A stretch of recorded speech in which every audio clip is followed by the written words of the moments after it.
guys, pag-usapan lang natin ang breaking news. May pasabog nga naman kasi ang balita at exclusive na pinag-uusapan ngayon.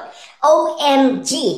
Patunay lang yan na normal ng tao si Kat pagdating sa pag-ibig. Siya ay marupok pagdating kay ex, si Daniel Padilla. Papaano natin nasabi yan? Usap-usapan, last 2024, nangyari ang kaganapan, Christmas special. Si Daniel Padilla ay may bit-bit na bouquet na bulaklak at kumatok sa dressing room ni Catherine Bernardo. At nagsilabasan daw ang glam team ni Catherine Bernardo at nag-usap at nagkita sina Daniel Padilla at Catherine Bernardo. At ang usap-usapan na starstruck daw si Catherine Bernardo kay Daniel Padilla. At ang usap-usapan, nagyakapan ang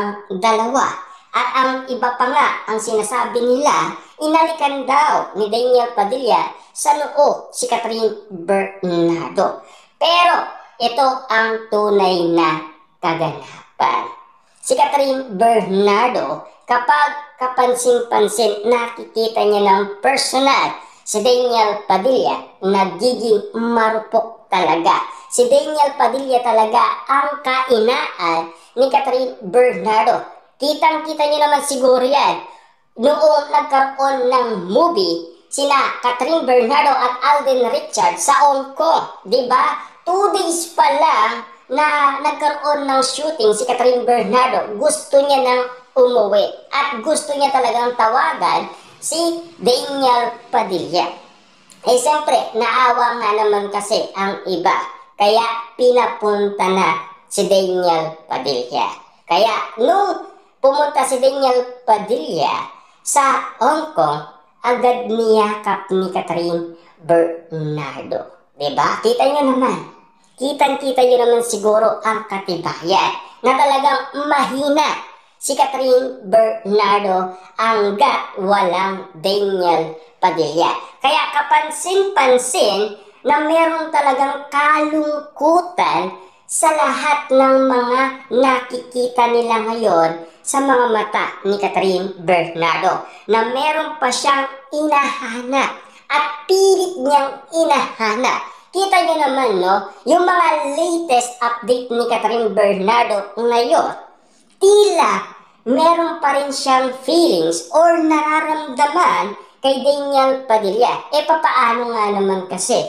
Yung mga paboritong pagkain ni Catherine Bernardo na laging pinapaluto niya kay Daniel Padilla, yun pa rin ang kinakain niya.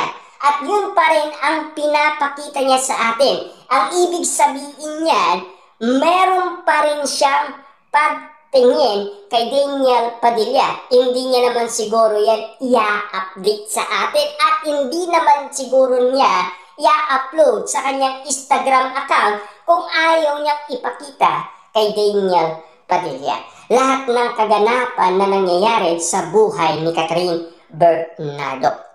Lalong-lalo na kasi si Catherine Bernardo, kamakailan lang nagparamdam niya. Nagsuot din siya ng leather jacket. Lalong-lalo na yung usap-usapan na nabigla ang mga Katniel fans. Ayon sa kanila, minumulto daw sila ng Katniel. Papaano nga naman kasi? Yung mga lumang kasuotan na sinusuot ni Daniel Padilla nung magkasama pa si Catherine at Daniel, biglaan nakita na suot ni Catherine Bernardo. At siyempre, spotted yan sa AB Clinic. At nagulat nga sila. Bakit nga ba unti-unting nagpaparamdam itong si Catherine Bernardo kay Daniel Padilla? Ibig sabihin nun, meron pa rin siyang pagtingin at pag-ibig na tunay na talagang nararamdaman. Kung bakit nga naman kasi kahit na meron na daw siyang Mayor Mark Alcala, pero hindi pa rin yung sapat.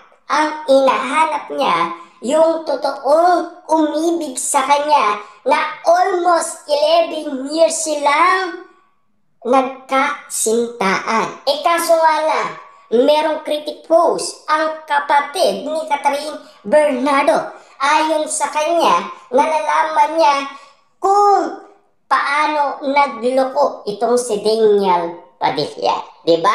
Nagsimula yan noong 2014 hanggang 2023.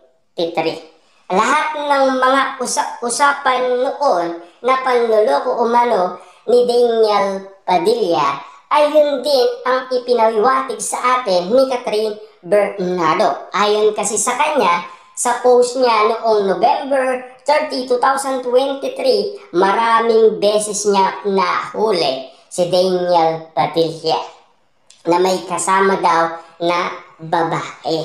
Lalong-lalo na kasi wala man siyang nabanggit na pangalan kung sino yung tinutukoy ni Catherine Bernardo. Lalong-lalo na nanahimik sila sa media, kaya nga naman kasi hindi malaman kung ano nga ba talaga ang tunay na kadahilanan. Lalong-lalo na yung pagbablock ni Catherine Bernardo sa mga social media account ni Daniel Padilla. Aksidente lang daw. Pero kitang-kita niyo naman siguro na merong kasunod na binlock si Catherine Bernardo. Diba? Kaya kitang-kita kung bakit nga naman kasi biglaan ginawa yon ni Catherine Bernardo. Pero bakit tila malungkot pa rin siya at tila meron pa rin siyang pagtingin kay Daniel Padilla? Bakit hindi niya kayang iwasan? Kita niyo naman ha, lahat ng paboritong restaurant ni Daniel Padilla, yun din ang pinupuntahan ni Catherine Bernardo. Papaano nga naman kasi yung alaala ng Katniel, yun pa rin ang gustong hanapin ni Catherine Bernardo kahit na meron na siyang Mayor Mark Alcala. Kahit na sinasabi pa ng iba, Diyos ko, Kat, true love ba siya ni Daniel? Yan kasi ang sinasabi nila. Kung true love mo siya, bakit ka pa mag-aanap ng iba? Diba?